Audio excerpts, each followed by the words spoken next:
ایک پہلو ایسا ہے جس کے حوالے سے حضور کی عظمت ہماری سمجھ میں آئے گی۔ حضور ایک انسان کی حیثیت سے کیا تھے، ایک باپ کی حیثیت سے آپ کا کیا طرز عمل تھا۔ ذرا یاد کیجئے، جگر گوشہ رسول حضرت فاطمہ بطول رضی اللہ تعالیٰ عنہ وہ حاضر ہوتی ہے، ابا جان دیکھیے چکی پیس پیس کر یہ گھٹے پڑ گئے میرے ہاتھ میں، یہ کنویں سے پانی لاتی ہوں، مشکیزیں کہ یہاں پر بندیاں پڑ گئی۔ حضور اب تو عام لوگوں پر بھی آسانیاں ہیں، لوگوں کے ہاں غلام آ گئے ہیں، کنیزیں آ گئی ہیں، مال و دولت آ گئی ہے، مجھے بھی کوئی غلام کنیز عطا ہو جائے۔ اور آپ کو معلوم ہے یہ لخت جگر نور چشم محمد کی سب سے پیاری بیٹی صلی اللہ علیہ وسلم، کوئی شک نہیں اس میں، فاطمہ، کیا بیتی ہوگی حضور کے قلب پر۔ لیکن فرمایا کیا بیٹی، یہ دنیا کی چیزیں ہماری لیے نہیں ہیں، میں تمہیں اس سے بہتر شے دیتا ہوں۔ تسبیح فاطمہ ہر نماز کے بعد 33 مرتبہ سبحان اللہ، 33 مرتبہ الحمدللہ، 33 مرتبہ اللہ اکبر کہہ لیا کرو۔ لیکن سوچ لیجئے دل پر کیا گزری ہوگی صلی اللہ علیہ وسلم۔ حضرت عائشہ سے پوچھئے، حضرت خدیجہ سے پوچھئے حضور کیسے شوہر تھے، آپ سے زیادہ خواتین کے حق میں نرم، گھر کے کام کا جھاڑو دے رہے ہیں، کپڑے جو ہیں بوسیدہ انہیں سی رہے، گھر میں بیٹھے ہوئے یہ کام کرتے تھے۔ بہرحال ایک بات میں آپ سے عرض کروں، آپ انسان کی جس حیثیت کا بھی ذہن میں تصور کریں گے وہ ساری حیثیتیں محمد میں موجود ہیں صلی اللہ علیہ وسلم۔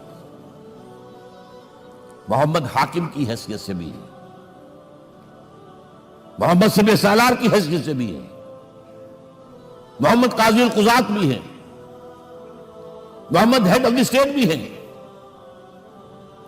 محمد بیویوں والے بھی ہیں، اولاد والے بھی ہیں، محمد 5 وقتہ امام بھی ہیں، جمعہ کے خطیب بھی ہیں، مدرس قرآن بھی ہیں، مربی بھی ہیں، مزکی بھی ہیں، اور ہر میدان میں بلند ترین مقام۔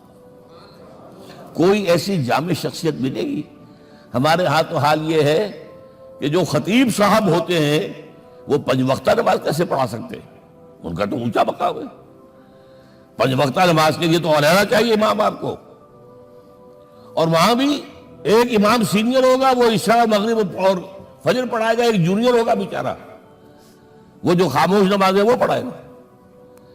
5 وقتہ نماز پڑھا رہے ہیں محمد صلی اللہ علیہ وسلم، اور خطیب بھی وہی ہے، مربی بھی وہی ہے، مزکی بھی وہی ہے۔ ہمارے ہاں جو لوگ تزکیہ نفس کے میدان میں ہیں وہ پھر جماعت کبھی نہیں کراتے، کبھی نہیں دیکھا ہوگا آپ نے کسی صاحب کو کراتے ہوئے۔ یہ جامعیت جو ہے، جامعیت کبریٰ۔ پہلی بات تو یہ نوٹ کیجئے، حضور انتہائی غیور انسان تھے، انتہائی غیور۔ یہ کہا جاتا ہے کہ اگر حضور گھوڑے اس میں سوار ہوتے تھے اونٹ پر اور آپ کا کوڑا نیچے گر گیا تو آپ یہ کسی سے نہیں کہتے تھے کہ ذرا یہ میرا کوڑا مجھے پکڑا دینا، یہ بھی گوارا نہیں تھا، آپ اونٹ بٹھا کر نیچے اتر کر اپنا کوڑا خود اٹھاتے تھے۔ کسی سے اپنے ذاتی کام کے لیے کوئی مدد مانگنا امکان ہی نہیں۔ بلکہ ایک واقعہ تو وہ ہے جب بھی میں تذکرہ کرتا ہوں میری آنکھوں میں آنسو آ جاتے ہیں، یہ ہجرت کے وقت کا واقعہ ہے۔ آپ کو معلوم ہے حضور نے تمام مسلمانوں کو مکے سے جانے کی اجازت دی، چلے جاؤ مدینے، چلے جاؤ مدینے، آپ خود تھے موجود، اس لیے کہ رسول اپنے مقام کو نہیں چھوڑ سکتا وداؤٹ ایکسپریس پرمیشن فرام اللہ سبحانہ وتعالی۔ اب حضرت ابوبکر پوچھ رہے ہیں حضور اجازت آ گئی؟ نہیں آئی، آ گئی نہیں آئی، دن گزر رہے ہیں۔ حضرت عائشہ کی روایت ہے کہ ایک روز ہم نے دیکھا دوپہر کے وقت آ رہے ہیں حضور، کپڑے سے اپنا سر جو ہے ڈھانپا ہوا ہے۔ عرب میں دوپہر کے وقت وزٹ کرنا جو ہے یہ ان کے خلاف دستور ہے، ان کی تہذیب کے خلاف ہے، یہ قیلولے کا وقت ہوتا ہے۔ تو حیران ہوئے، آتے ہی فرمایا ابوبکر ہجرت کی اجازت ہو گئی۔ اب انتہائی خوشی سے اور بڑی امید میں کہ بڑی شاباش ملے گی، حضرت ابوبکر فرماتے ہیں، عرض کرتے ہیں حضور میں نے 2 اونٹیاں تیار کر رکھی ہیں، خوب کھلا پلا کے انہیں فرما کیا ہوا ہے، یہ ہجرت میں ہمارے کام آئے گی؟ حضور تھوڑا سا توقع فرماتے ہیں، پھر کہتے ہیں اچھا ٹھیک ہے، ایک میں استعمال کروں گا لیکن میں اس کی قیمت ادا کروں گا۔ حضرت ابوبکر رو پڑے، حضور مجھ سے یہ مغایرت، سائے کے تناب کے ساتھ رہنے والا، اس سے یہ مغایرت، ذرا سے اشارے پر اپنی کم سن بیٹی پیش کر دی نکاح کے اندر، اس سے یہ مغایرت، رو پڑے۔ لیکن حضور کی اپنی غیرت تھی، میں قیمت دوں۔ اب بتائیے مدد کا کہ یہ درکار تھی؟ مدد تھی ان کے مشن کے لیے۔ مشن دو حصوں میں تھا، اس کو جانیے، آج کچھ علمی باتیں آ رہی ہیں۔ حضور کے مشن کے دو حصے، ایک ابتدائی جو تمام انبیاء اور رسول کا تھا، ایک تکمیلی جو صرف محمد کا صلی اللہ علیہ وسلم۔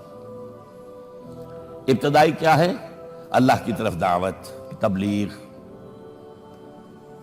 جو دعوت قبول کر لے ان کے لیے بشارت، بشیر کہ تمہارے لیے آخرت میں جنت ہے، نعمتیں ہیں۔ رد کر دے ان کے لیے نذیر، خبردار کرنے والے، جہنم کے لیے تیاری کر لو۔ داعی اللہ، اللہ کی طرف بلانے والے، سراجا منیرا، روشنی کے چراغ۔ یہ حیثیتیں مشترک ہے تمام انبیاء کرام۔ تمام انبیاء بشیر بھی تھے، نذیر بھی تھے، داعی بھی تھے، سراج منیر بھی تھے، اگرچہ ان تمام حیثیتوں میں بھی حضور کا سب سے اونچا مقام علیحدہ نمایاں ہے، لیکن حیثیتیں بنیادی طور پر مشترک ہیں۔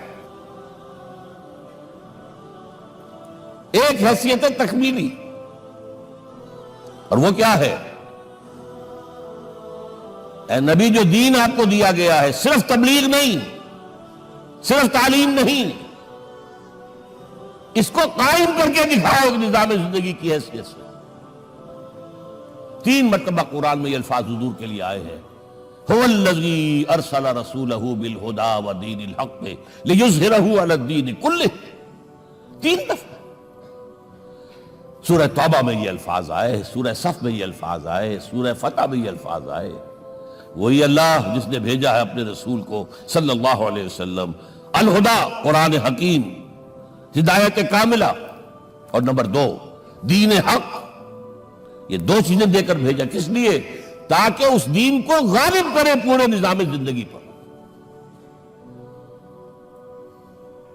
یہ معاملہ ذرا سوچئے، اور یہ حضور کے لیے 3 دفعہ، اور کسی اور نبی کے لیے 1 دفعہ بھی نہیں۔ قرآن مجید کے اس نقطے کو ذہن نشین کر لیجیے۔ دین کی بات پھیلانا صدقہ جاریہ ہے، ثواب کی نیت سے ویڈیو کو شیئر ضرور کیجیے۔ جزاک اللہ۔